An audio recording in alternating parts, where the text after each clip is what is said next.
Hello and welcome to Conscious Living Radio here on 100.5 CFRO FM in Vancouver. My name is Marc Caron, and unfortunately today Tasha wasn't able to join us. For those of you who know, and many of you may not know, because I learned not too long ago as well, that Tasha is an actor and she does a lot of great stuff in a lot of number of movies and productions. So she's off on set today, and she passed the baton to me to speak with our guest. And I'm really excited to speak with our guest today. And his name is Michael Mayo. And he's really an internationally trained medium, astrologer, and spiritual teacher. Michael brings a practical, grounded, and evidential style to his spiritual work. With over 18 years of understanding in astrological theory, he's a second-generation astrologer. He blends many of his spiritual gifts and skills with a practical, grounded, results-oriented approach, where he helps you discover your strengths, what holds you back, and what empowers you to discover your own inner strength and grit. Throughout his many years of working with the spirit world, he has brought messages of love and hope from those on the other side of life. His greatest mission is to show that life, like love, is eternal. Welcome to the program, Michael. It's a pleasure to see you. Thank you so much for having me, Marc. I'm excited to be here with you today. Well, I'm excited to see where our conversation takes us, because I think, mediumship and clairvoyancy is always something that interests me anyways, and a lot of people in our community as we speak about consciousness and things. So maybe you can tell people a little bit about your story. How did you discover you were a medium? And as a second generation astrologer, that's kind of obvious, but tell us your story. Yeah, absolutely. So my astrology and my mediumship are kind of two little separate paths. Astrology, obviously coming from my family, my mom. I started studying it when I was in 6th grade. So I was pretty young when I started getting interested in all of that. And so that kind of took on its own journey. And then I actually started teaching her some things that I learned along the way. So that is something I've kind of always had with me. But my mediumship is something that developed a little bit later. So I was 18 and I was in massage therapy school, and I wanted, one of our teachers, she had crystals and some oracle cards. And I was like, that's kind of cool. I want to find a place where I can get that. And so I Googled a place. I went there one day, thought it was really cool. I was like, I didn't know there's places like this that have all this kind of stuff in it. And then I came back the next day and the owner was there and he said, hey, you should check out this mediumship demonstration. For those of you who don't know, a demonstration is the medium is at the front of the room, and it's a group of people, and then they give messages out to whoever the spirit is coming forward for. And so he said, you should come to this. And I thought, okay, I don't really know anyone that's died, but I'll just check it out because it's kind of interesting. So I went in. I remember sitting right in the front, and the medium was giving messages, and I was like, wow, this is so cool. And then he came to me and he started giving me a message, and basically said that the communicator was here to tell me, you're a medium, you need to start developing, and one day you'll be doing what I'm doing up here. And when he told me that, my brain kind of exploded, and I was like, what? So then I went to my first development circle. And when I did that, I got up to give a message, and it was the ideal, perfect message. It was names, dates, specifics, all kinds of different things. So I thought, oh, I guess that guy was right. I went to the next development circle and I got nothing.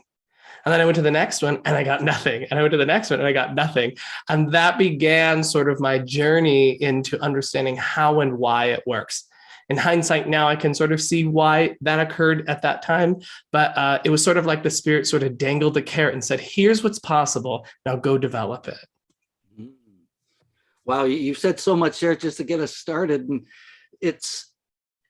I just find it fascinating that, you get a message like that, and then you go start practicing and nothing comes through, Yeah. and how discouraging that must be. So, before we go any further, thanks for sticking with it. Yeah. Well, I mean, Right? when that first one happened and I was able to give a clear message, I was like, well, this guy is right. But then it was after that, when I had all these other things going on that suddenly made it not work. I had to know why. I had to discover why did it work this time, but now I'm struggling with it. So I think I'm the kind of person, I think before we were talking about how we're seekers. And I think that seeking of this validation and this truth of something beyond here, I think that's what kind of propelled me to keep going. Awesome. So then let me ask you this. What's the difference between, and I'm sure you get asked this a lot, being a medium, psychic, clairvoyant, messages from your spirit guides? Where does the line get drawn between each of these kind of realms of what some people might call the supernatural or paranormal, or, beyond the veil connection? Absolutely. So I will give you what my understanding is of it. A medium is someone who connects specifically to departed loved ones. So that's what they do. They are the intermediary between bringing through messages from the spirit world. Mediums can also be trance mediums and people who bring through messages from your guides. However, there we start to get a little bit more blurry into psychism versus mediumship when we're bringing things from our guides. Those things can kind of happen both. Psychism, on the other hand, is about reading energy. So you're reading energy of objects, spaces, individuals. So you're learning to just read energy of what is there. So that's a nice way to differentiate. One is speaking to human consciousness or spiritual consciousness of any kind. And then the other one is, just reading the energy that is present in all things, because energy, everything's made of energy, and you can tap into that. Both a medium and a psychic utilize the four clairs.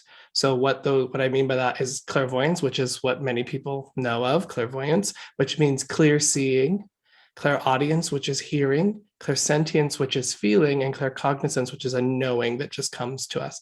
So both mediums and psychics utilize the same faculty. It's just where we get the information from is where the differentiation comes.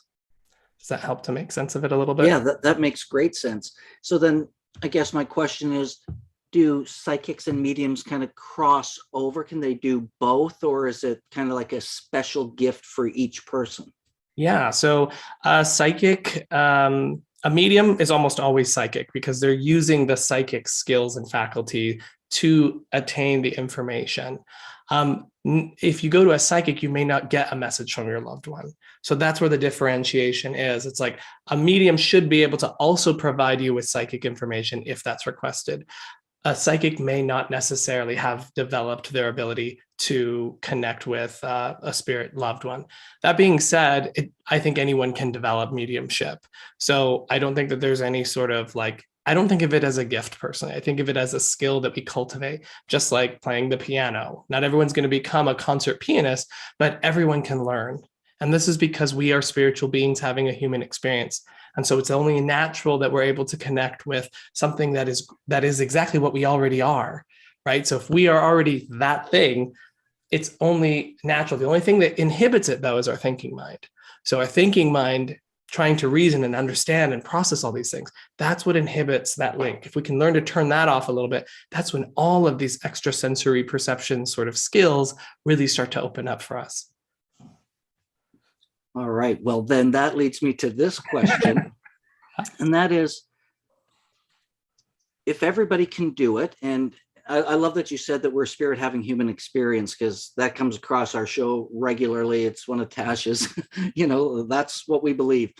So how is it, and why is it, would you say, that as we're here as spirit in this physical plane, in this physical body, why does our mind get in the way all the time? How come there's not this natural propensity in life to just be in spirit versus being kind of in our physical self?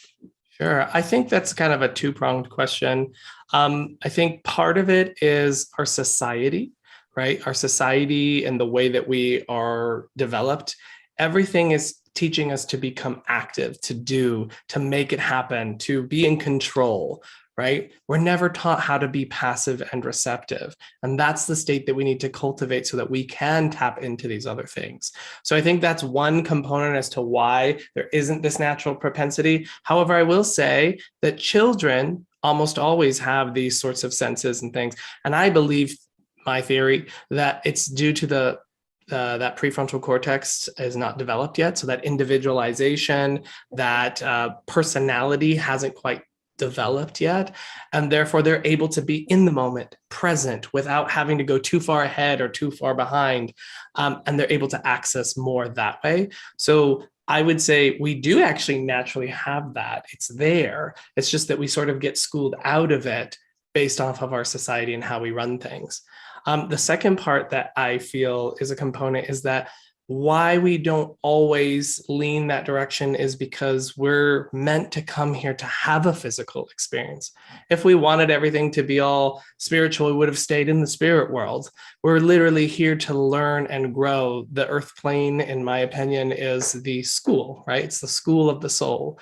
And it's through that illusion of separation, the illusion of that duality, right? The physical body versus the spiritual self, that we are then challenged to overcome whatever it is that comes up in our lives. And that's what sort of molds us, so to speak. It sort of grinds away the rougher edges, right? I know a lot of people are often like, well, I want world peace and I want everything to be great here. And I'm like, well, I do want that too, but I don't know that that's the nature of being in the physical form.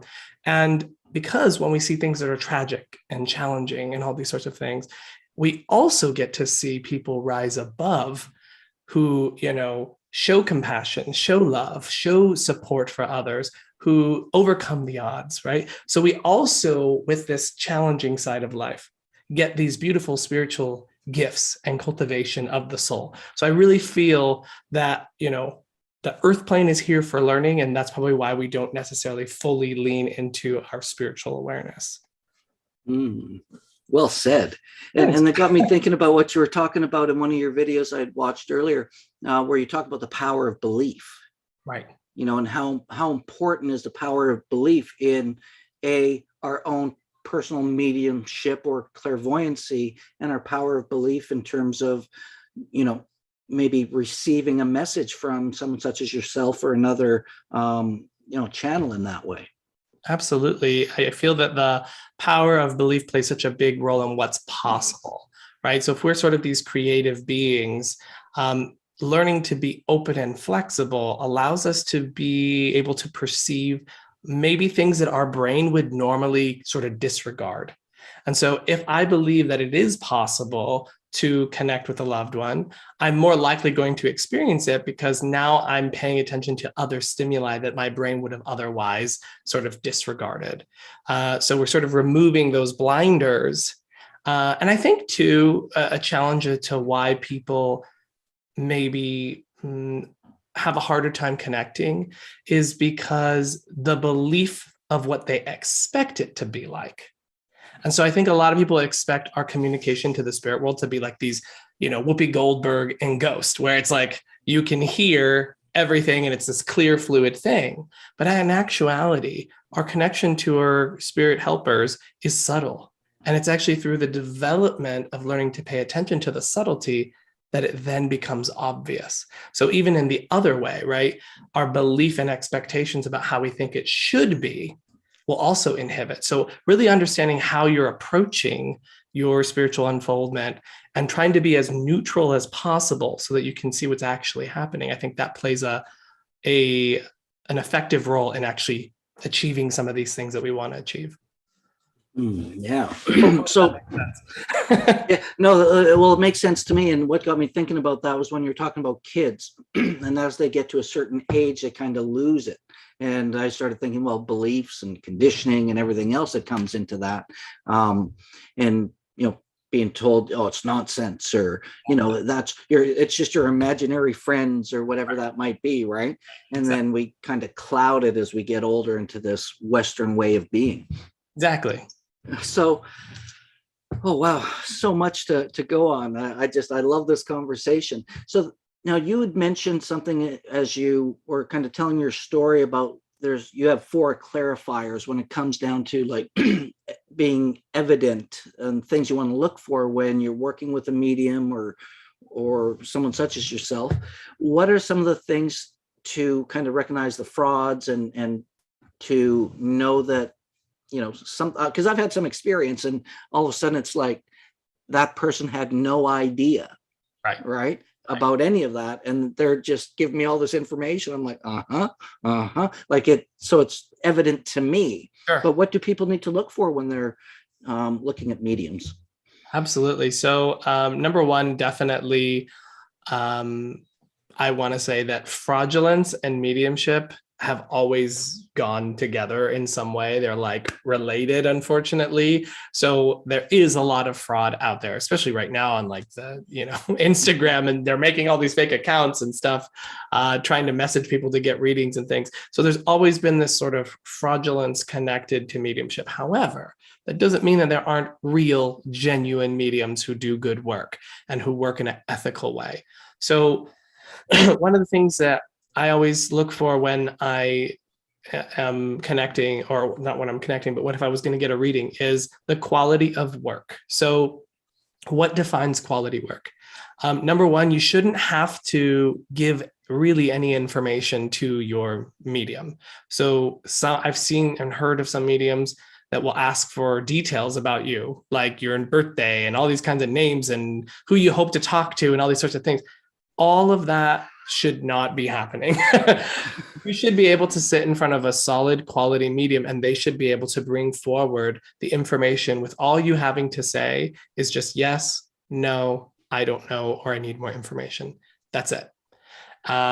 So a medium should be able to bring forward evidential information such as personality, essence of the communicator, who they were, how they related to you, help you to understand and recognize that they're your loved one, right? No one should ever accept a message from someone claiming to be a medium if they don't provide you with proof that that's them.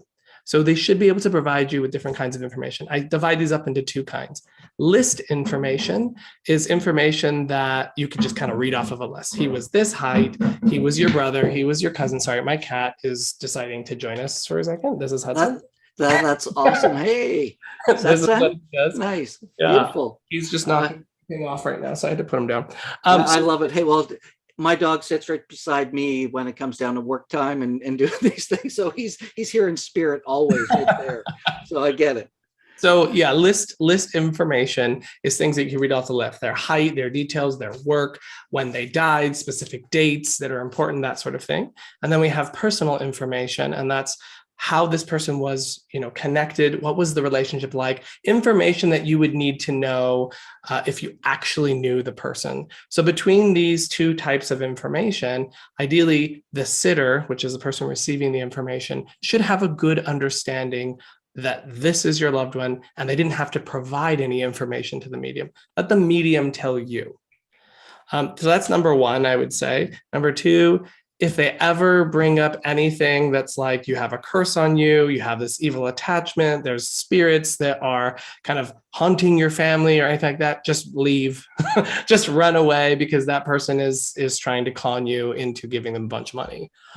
So that's another one. I'm glad you bring that up, because it happens a lot. It's like, you have an entity attached to you, or you've got a curse. And I'm just like, I consider myself pretty intuitive and connected, but I don't see that in other people or on other people. And what we carry stuff, yes, I get it, but it's I'm really glad you brought that up, because I think a lot of people kind of get duped by that, thinking Absolutely. That these hexes get put on them and things, right? Yeah, absolutely. And just to speak on sort of attachments and that sort of thing, I think a lot of people have that belief with good intent. They were taught by someone that said, hey, these attachments or entities are there in people's energies, and you might see and experience them, and they feel like XYZ, like this, right? Maybe it just feels like a dark mass in their energy or something like that.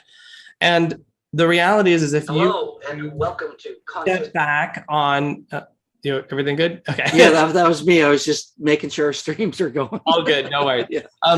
So if you were to take a step back and look at that, it may be that they were just taught that stimulus. So let's say you feel a heavy mass in someone's energy. They're told that that's what that means. And if you've ever worked with someone who does attachment removal and all that sort of thing, it's often the solution is some sort of psychological processing. And so for me, what I try to tell people is that thing that you're calling an attachment has no consciousness to it. It's not an entity or a being that's doing something. All it is you're describing a thought form, which is just something, a belief system or a held belief in the person's energy. And you were told that that's some sort of being, but in reality, it's not, because the solution has nothing to do with the spirit. The solution is a psychological understanding of it, and that makes it clear away, right? So to me, I'm like, the solution tells you what the problem actually is in a lot of ways. I personally have never experienced anything negative, scary, or bad when working with the spirit world. And in fact, the opposite has been true. The more that I've connected with those on the other side, the more love, compassion, peace, sense of connection, unity, harmony that I have felt and experienced in my life. So that's one of the biggest things that I always try to talk about when I work with people, is that we have literally nothing to fear from the spirit world. We are already that. And if we did have something to fear, wouldn't we be in danger at every moment of every day, of every second, right? Good point. Yeah. So I've never had anything negative, scary, or bad happen. And in fact, it's the opposite. So what would you say then, people who are from different religions, whether they're, Catholic, Muslim, they might be Hindu, whatever denomination they come from. I know that some people are very, very committed to their own faith. Yeah. And, I've seen some experience where, some yogis wanted to do some meditation and just pass some blessings. And these people of their religious belief absolutely want nothing to do with it. Right. So what would you say to them in regards to, because, they're thinking spirit on the other side and heaven or wherever our loved ones go afterwards. How would you share that with them in terms of a difference of beliefs? Well, I think number one, I always try to respect whatever lens someone wants to view the spiritual world through. And I try not to change anyone's minds on anything. I let them have their beliefs. And for me, it's more about me just sharing what it is that I'm aware of and what I understand. I feel that people that have some sort of religious association, this comes back to that thing we started off with, which is the power of belief. Everything that they experience, every stimuli that they experience is going to pass through their belief system. So in a very clear way, they don't have a neutral perspective. They have an interpretation already built in for them. So if there is a spirit communication coming through to them, some belief systems will say that's an evil demon pretending to be your loved one, right? Or they already have ideas that, spirits are people who have not, crossed over, or, there's all kinds of different belief systems that people have about communication with the spirit world. What I like to do is present to people the stimulus all by itself. And the more that we can move that direction without trying to put sort of our own thoughts and opinions on it, the more clearly we can start to see that this isn't actually anything negative, scary, or bad. It's just that we were told that that was the case. So what I would just encourage people that if you do want to communicate with those on the higher side of life, and you have those kinds of beliefs, it may behoove you to suspend sort of the fear-based belief and recognize that there are other alternative perspectives that we can take that don't carry that, right? I always like to point to, especially for like people of a Christian faith, I think it's Corinthians 12, and they talk about, correct me if that's wrong, by the way, they talk about the gifts of the Spirit. And they, I think Jesus is, or someone's talking about the gifts that come from connecting with the Holy Spirit. Some are given the gift of discerning of spirits. Some are given the gift of prophecy, healing, all these sorts of things. And in my experience, those are the gifts that we all have access to. It's just, we don't say this is coming from the Holy Spirit, or we don't say that this is coming from Jesus or any specific person, but the outcome is still the same. Mm-hmm. And so what I try to do is sort of pull back a little bit from the belief system and show, look, this spirit communication thing is universal. It's everywhere. It's in every religion. It's in every sort of system. It's ubiquitous throughout time. And therefore, there must be something very real about our connection to something that is bigger than ourselves. And so let's just take it from that level rather than adding any sort of other things onto it. We can put whatever lens we want to, but let's suspend our belief for a moment and recognize there is a universality in all of this. Does that make sense? A fantastic frame. Yeah, absolutely. Because there is throughout history, doesn't matter what religion you're looking at, there's always spirits always talking through someone. Right? Exactly. Well, I mean, mediumship and is its foundations are in shamanism, right? Mm-hmm. The bridge between the two worlds, the heaven and the underworld, right? So ultimately, it's shamanistic, right? And that's like the earliest forms of our belief systems. Absolutely. Okay, so now you said a couple of things that always get me thinking, and you talk about crossing over. So when you're communicating and speaking, spirit speaking through you, is it always someone who's been deceased? And then in that, do you see them? Do you like, what's that experience like for you in terms of visual, auditory, kinesthetic? Yeah, absolutely. So that brings us back to that concept of the clairs that we were talking about. Yeah. So clairvoyance is that seeing of the spirit world. Clairsentience is the feeling of the spirit world. Clairaudience is the hearing, and claircognizance is the knowing of the spirit world. And so there are senses that we use to experience this sort of energetic realm, so to speak. So when I am connecting to someone on the other side, it depends on what it is that I am working on at that moment. So if I'm doing something that is evidential mediumship, then yes, I'm speaking to someone who is deceased and who has crossed over. And I'm having an experience with that communicator to provide evidence that this is who I'm saying that this is, personal details, facts, all these sorts of things. And then I'm going to provide for my sitter whatever information message that that person may have for them. If I'm working with a guide, for example, I may be able to still bring forward evidential information about who this person was if they did live. But sometimes they haven't, right? Sometimes they haven't been on the physical plane, but I can bring forward things that prove their existence to some degree, whether that's personal experiences and that sort of thing. So it's not always speaking to departed loved ones. Sometimes it's speaking to other situations. The experience of having that happen is essentially this. I allow my awareness to become quiet. My years of cultivating, learning how to become still and quiet of my mind, I'm able to put my own thoughts and feelings aside. When I do that, I'm able to then to start to feel almost a little bit of a dissociative feeling, where I sort of feel like my awareness is sort of moving into this higher space within my kind of beingness. And once I'm in that space, I'm open.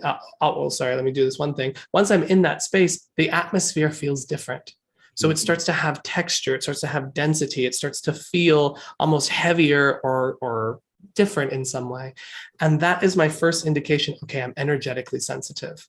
Because my awareness is now attuning to the energy, even the air becomes heavier because energy is lighter than even the air. So my awareness is like an indicator, ooh, you're shifting gears here. Then I offer the intent who is to come forward for the communicator. And what will often happen is they'll start to feel sort of a shift or a swooshing in the energy. So you might start to get chills, or you might start to feel a thickening around you.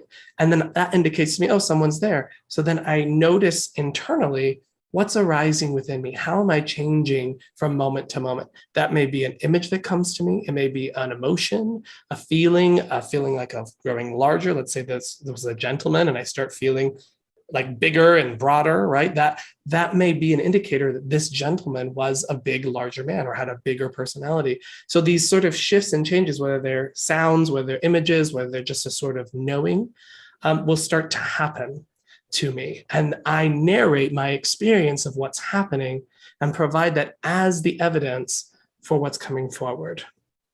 Does that make sense? Yeah, absolutely. So do you ever run into a situation? Well, I guess coming back to crossing over, that kind of term, are the spirits, the loved ones, always available? Yeah, that's a great question. Most of the time, I will say, I will say that I think that it gets a little dicey because where they exist, it's not linear. There isn't linear time and space. So are they there all the time? I don't know. But what does change is our awareness of them. And so if I was going to do a reading for you right now, I would have to move my awareness into becoming sensitive into the world, that world, and then I would wait for something to move into my awareness. There's people that'll say, oh, the spirit has left and that sort of thing. And my experience, really, they will really try to be there. That's like they want to communicate. And so it's more so our awareness that changes, and that we lose our awareness of them, and then it comes back. I think it's, as I've taught more, as I've done this longer, I start to think it's a little bit more, they're available to us if we can bring our awareness to where we kind of meet in the middle, so to speak. Awareness. I love that word, just from the root of, consciousness itself. But I think, in my experience, I've had a few experiences in my life that there is no question that spirit's communicating. And I think, for people who are curious about, their own abilities, and because I believe everybody has some of it to a point, is about awareness. So maybe you can talk to that a little bit about how we can develop our own, even if it's just our own intuition in a better way, because signs are all over the place. When you look out at nature, I'm looking at the beautiful mountains out my window here as I say that, but there, when you tap into it, there's always a message of some sort, right? Yeah, I think that really what's important is to attune to this other awareness, whether that's mediumship, psychism, whatever we want to call it. I sometimes refer to it as other awareness. To attune to this, the first step is to learning to quiet the thinking mind. And that's the hardest part for many people at the beginning of their journey, is learning how to get out of that constant, I need stimulus, I need stimulus, I need stimulus, and learn how to just be with themselves. That's honestly the reason I think that most people don't develop it, because they have that sort of internal sense of that hurdle. And I think they also think, oh, because of the way it's been portrayed in the media, that you're either a medium or you're not. And that's just not true. I think that it's more about us cultivating that awareness rather than it's either on, you are or you aren't. There isn't that black and white thinking.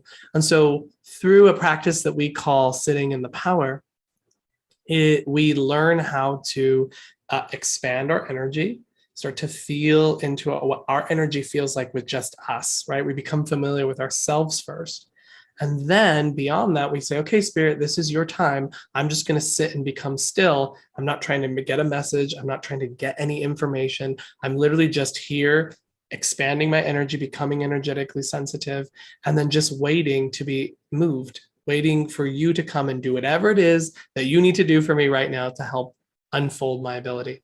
I'm a strong believer in that it's the spirit world that develops us, not necessarily going to a bunch of workshops and things like that.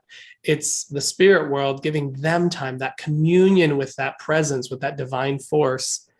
That communion is what actually unfolds our clairvoyance, our clairsentience, our claircognizance, all of our clairs, right? So for me, that is what I would recommend for most people, is the practice of sitting in the power first, if this is something that you're interested in, and starting to get your awareness to start to pay attention to what you feel.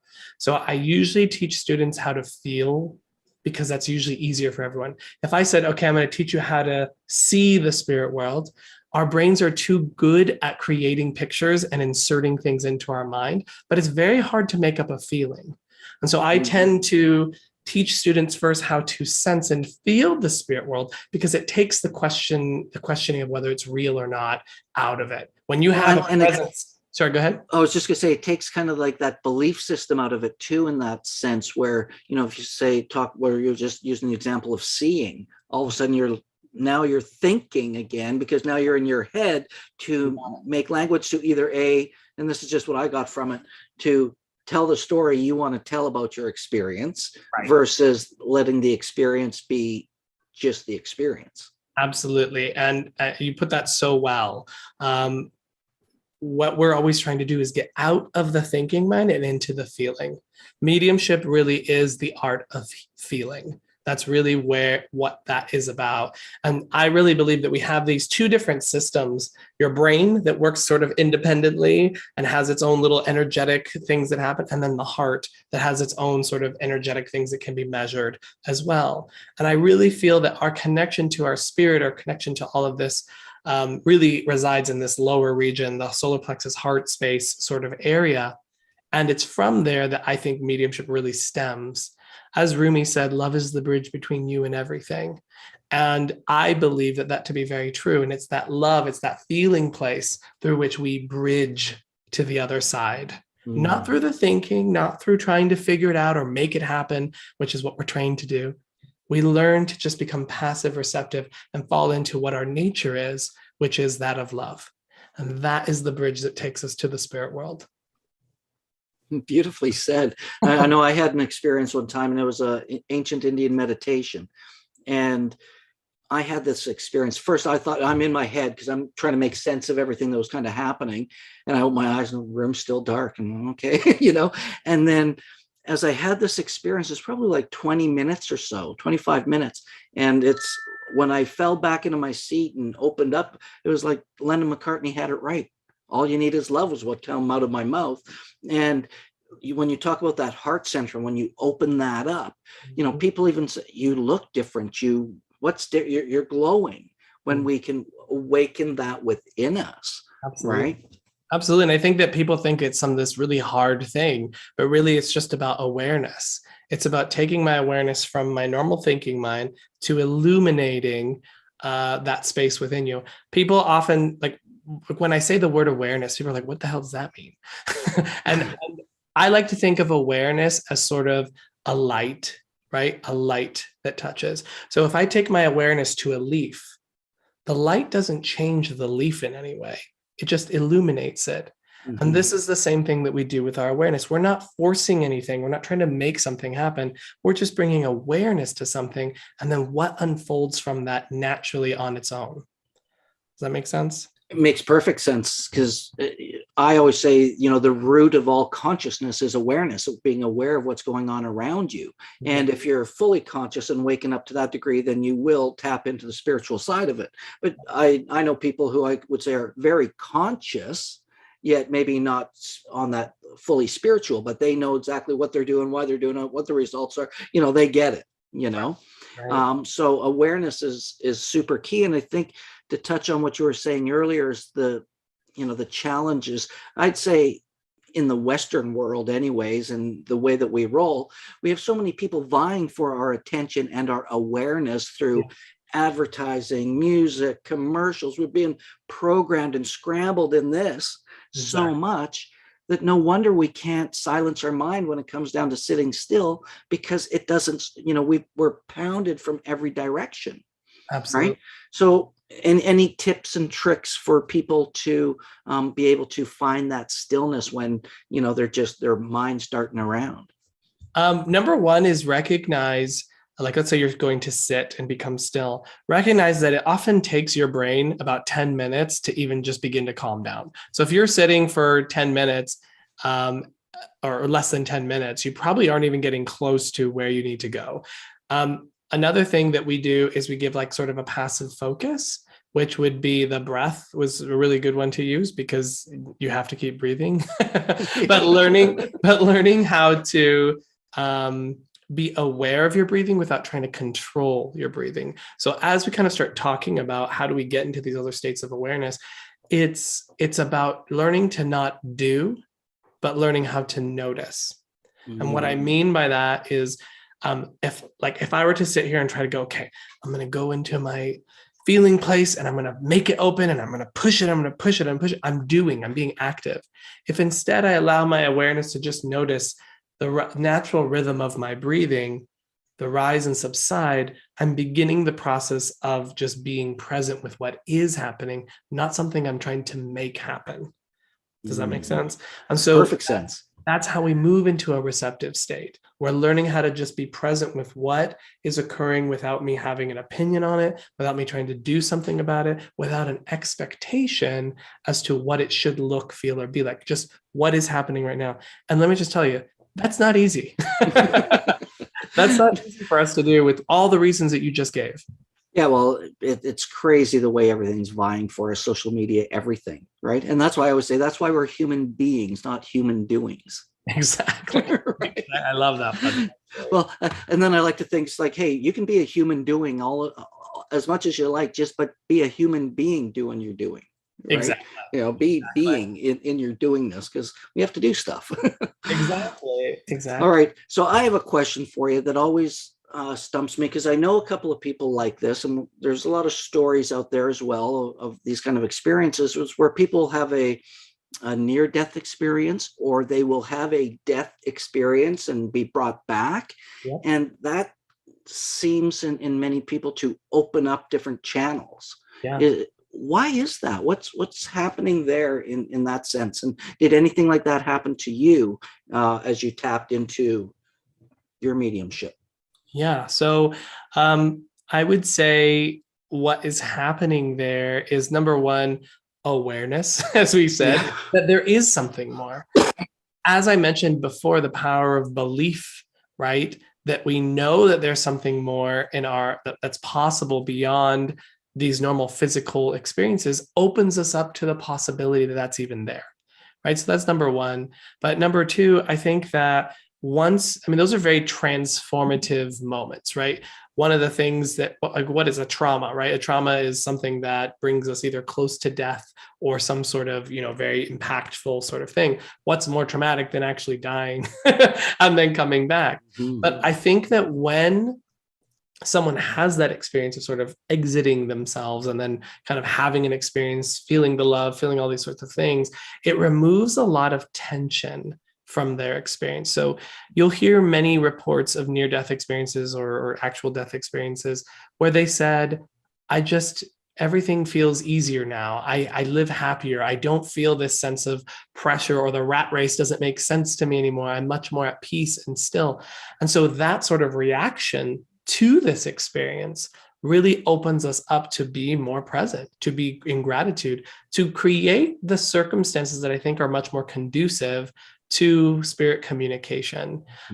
We know that in mediumship, it works the best when we are free, relaxed, and open.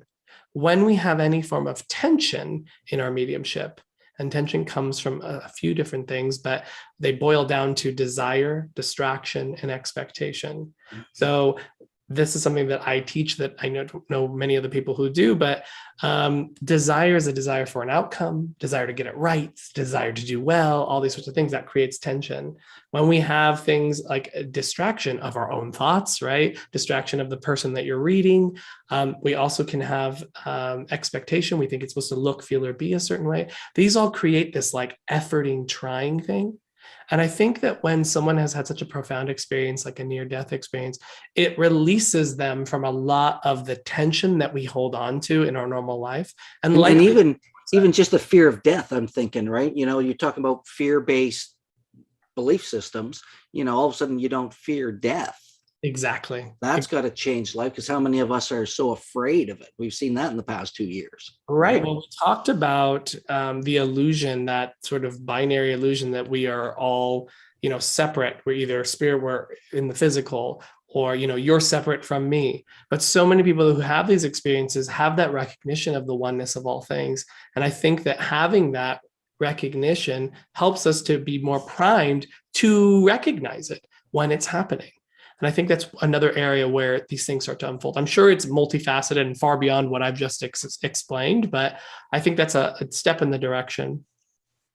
Beautifully said. Yeah, no, I'm really enjoying our conversation, and we got about 10 minutes left. So I want to make sure that, we dial in and make sure that, your message to the world, or, what you want to bring to people, that we make sure we cover that here, as well as, I know you got got events online. You do a lot of work with the Shift Network as well, which are partners of ours that we work with. And we're just happy to share their work, because I think they do a great job out there in the world. And you've got your own Oak Bridge Institute as well. So maybe we can talk about how you're further bringing your gifts to the world, so that, we can help people have a better everyday life, because, no need to be suffering, right? We hope, right? So basically what I do and what I offer is I teach this topic, because for me, there were so many years of my life, we didn't really talk about me discovering mediumship, but that was me searching for something bigger than myself. I remember one of my very first thoughts that I can remember, my earliest memory is, I want to know what God is.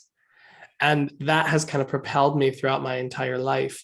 And so for me, finding mediumship as a tool to understand more, right? Not as the answer, but as a tool to be able to access these other states of awareness, to access this world that is there. It taught me so much more about me, my spiritual essence, what that means for me. And then how do I choose to live in life, knowing that I'm much more than just this physical body?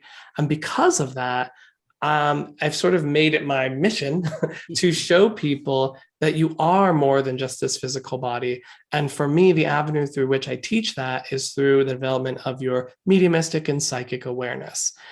So I've created a school, an online school, eventually will be a physical location, but for now it's an online school called the Oak Bridge Institute. And the website is oakbridgeinstitute.org.